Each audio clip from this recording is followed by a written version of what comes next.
مرتضی سلام. سلام عمو جان. عمو لواسک میخوام.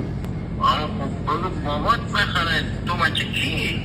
عمو بابا خب عمو اینجا نوشته عمو مرتضی لواسک فروش. من لواسک میخوام.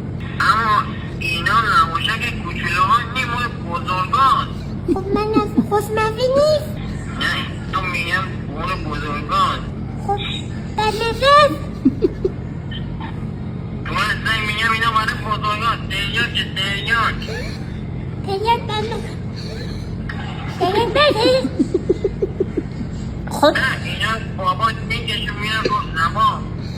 عمو بابا میگه هوا پرواز میکنه. واضحه میگم اینا لواشک نیست. عمو لواسک نیست. نه لواشک نیست.